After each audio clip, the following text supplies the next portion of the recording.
আসসালামু আলাইকুম। বাংলা সংবাদে সবাইকে স্বাগত জানাচ্ছি। আমি চিন্তিয়া হক। শুরুতেই সংবাদ শিরোনাম। ফখরুলের সঙ্গে অস্ট্রেলিয়ান হাই কমিশনারের বৈঠক, বিভিন্ন ইস্যুতে আলোচনা। এদিকে আনুপাতিক ভোট আরও বেশি স্বৈরতন্ত্রের দিকে ঠেলে দেবে বলছেন রিজভী। জানাবো নির্বাচন করে আমাদের সামনে মূলা ঝোলানো হচ্ছে বলছেন নাহিদ ইসলাম। এবং সর্বশেষ জানাবো বনানীতে যুবদল নেতার নেতৃত্বে হোটেলে ঢুকে নারীদের ওপর হামলা, ভিডিও ভাইরাল। শুনছিলেন সংবাদ শিরোনাম, এবারে বিস্তারিত। ফখরুলের সঙ্গে অস্ট্রেলিয়ান হাই কমিশনারের বৈঠক, বিভিন্ন ইস্যুতে আলোচনা। বিএনপির মহাসচিব মির্জা ফখরুল ইসলাম আলমগীরের সঙ্গে বৈঠক করেছেন ঢাকায় নিযুক্ত Australian high commissioner Susan Ryle. ঘণ্টাব্যাপী এই বৈঠকে জাতীয় নির্বাচনের প্রস্তুতি, দুই দেশের দ্বিপক্ষীয় সম্পর্ক উন্নয়ন, ব্যবসা বাণিজ্য সহ বিভিন্ন ইস্যু নিয়ে আলোচনা হয়। একই সঙ্গে ভোট নিয়ে নির্বাচন কমিশনকে অস্ট্রেলিয়ার সহায়তার বিষয়টি আলোচনায় আসে। ইতিমধ্যে দেশটি ইসিকে সহায়তা করছে। বৈঠক শেষে আমির খসরু মাহমুদ চৌধুরী সাংবাদিকদের বলেন, বাংলাদেশে স্বাভাবিকভাবেই নির্বাচন তো একটি গুরুত্বপূর্ণ বিষয়। নির্বাচনের প্রস্তুতি নিয়ে আলোচনা হয়েছে। নির্বাচনের ক্ষেত্রে অস্ট্রেলিয়ার একটি সহায়তা আছে। এখানে নির্বাচন কমিশনকে তারা একটি বড় ধরনের সহায়তা করে, সেটি এগিয়ে নিতে চাচ্ছে অস্ট্রেলিয়া। একটি সুস্থ নির্বাচন যাতে বাংলাদেশে হয়ে যায় তার জন্য তাদের সহযোগিতা অব্যাহত থাকবে। বাংলাদেশের সার্বিক রাজনৈতিক পরিস্থিতি এবং আগামী দিনে আমরা দেশের রাজনৈতিক পট পরিবর্তন করে একটি গণতান্ত্রিক বাংলাদেশ, তার ফলে দুদেশের মধ্যে যে সম্পর্ক গড়ে ওঠার প্রয়োজনীয়তা আছে সেগুলো গুরুত্বের সঙ্গে আলোচনা হয়েছে। অংশগ্রহণমূলক নির্বাচন নিয়ে আলোচনা হয়েছে কিনা সাংবাদিকদের এমন প্রশ্নের জবাবে তিনি বলেন, হ্যাঁ, আলোচনা তো হবে, স্বাভাবিক। আমরাও মনে করছি এবং অস্ট্রেলিয়াও মনে করছে আগামী নির্বাচন জনগণ অত্যন্ত উৎসাহ এবং আগ্রহের সঙ্গে ভোট কেন্দ্রে যাবে। একটি ভালো ভোট হবে। নিরপেক্ষ এবং গ্রহণযোগ্য নির্বাচনের মাধ্যমে একটি সরকার নির্বাচিত হবে যা গণতন্ত্র উত্তরণের পথকে এগিয়ে নেবে। আরেক প্রশ্নের জবাবে আমির খসরু বলেন, নির্বাচন নিয়ে শঙ্কার তো কিছু নেই। ভোটাররা এবং রাজনৈতিক দলগুলো চায় একটি স্থিতিশীল অবস্থা থাকুক, সুশৃঙ্খলভাবে একটি নির্বাচন হোক। এ বিষয়ে কারো কোনো শঙ্কা থাকার কোনো কারণ নেই। তিনি আরো বলেন, দুদেশের সার্বিক সম্পর্কের বিষয়টি আলোচনা হয়েছে। বাংলাদেশ এবং অস্ট্রেলিয়ার যতগুলো জায়গা আছে এখানে কোথাও কোঅপারেশন করা যায় আগামী দিনে, এ বিষয়গুলো আলোচনা হয়েছে। এর মধ্যে শিক্ষা ও কৃষিখাত রয়েছে। অস্ট্রেলিয়া কৃষিক্ষেত্রে অনেক উন্নত দেশ। বিভিন্ন ক্ষেত্রে অস্ট্রেলিয়ার বিনিয়োগের বিষয়টিও আলোচনায় এসেছে। আনুপাতিক ভোট আরও বেশি স্বৈরতন্ত্রের দিকে ঠেলে দেবে বলছেন রিজভী।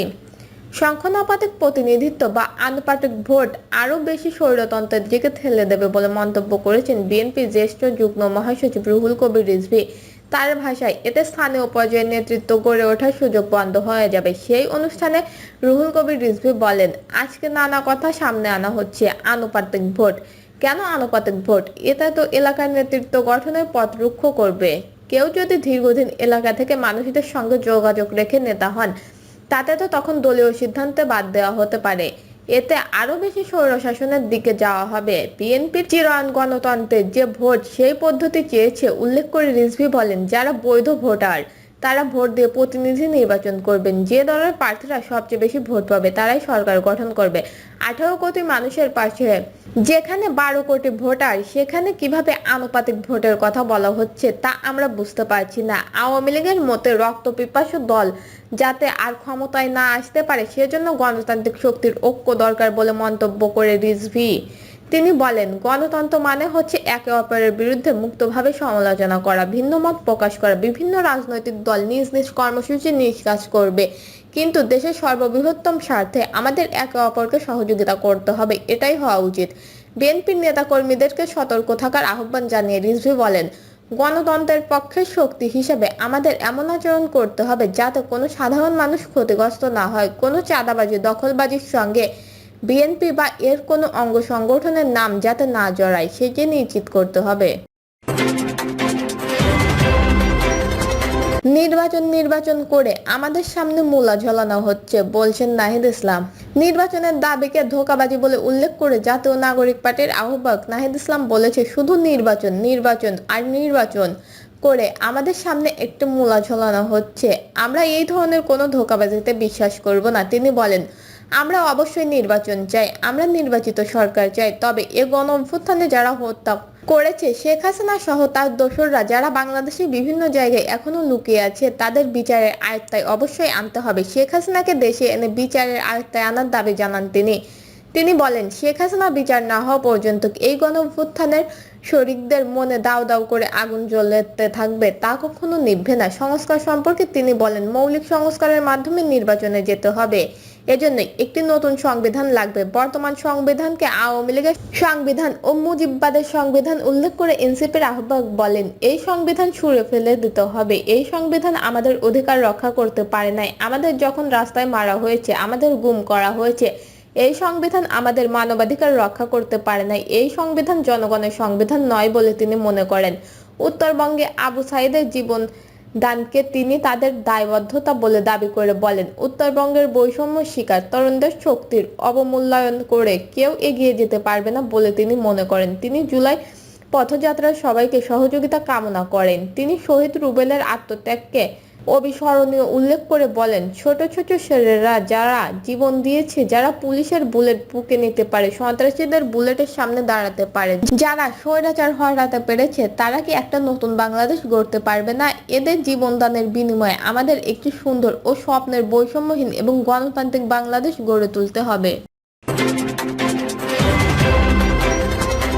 বনানীতে যুবদল নেতার নেতৃত্বে হোটেলে ঢুকে নারীদের উপর হামলা, ভিডিও ভাইরাল।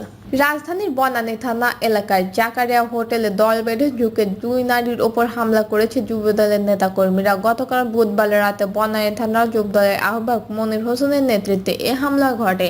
মনির হোসেনকে বহিষ্কার করেছে যুবদল। নারী নির্যাতনের এ ঘটনায় বনানী থানার একটি মামলা হলেও অভিযুক্ত কাউকে এখনো গ্রেপ্তার করা হয়নি।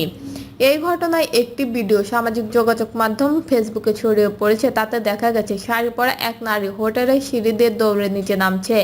এই সময় বিপরীত দিক থেকে ওঠা এক ব্যক্তি ওই নারীর পথরোধ করে শরীরে আঘাত করছে। তার হামলায় ওই নারী মেঝেতে পড়ে যায়। ভিডিওতে আরো দেখা যায়, ওই নারী যখন নিচে নামছিল তখন সিঁড়িতে তার পেছনে আরেক নারীও দৌড়ে নামার চেষ্টা করছিল। তাকে পেছন থেকে ধাওয়া করছিলেন কয়েকজন। একজন তাকে ধরে নিচে ফেলে দেয়। এরপর হামলাকারীরা সবাই মিলে মেঝেতে পড়ে থাকা 2 নারীকে আক্রমণ করেন। ভিডিওতে তখন 8 থেকে 10 জনকে দেখা যায়। ফেসবুকে ছড়িয়ে পড়া ভিডিওটিতে দেখা যায়, যখন ওই 2 নারীর ওপর আক্রমণ করা হচ্ছিল তখন তারা চিৎকার করছিল। দীর্ঘক্ষণ চিৎকারের সময় শুরুতে যারা আক্রমণ করেছিল তাদের কেউ কেউ ভিডিওটির সীমানার বাইরে চলে যান।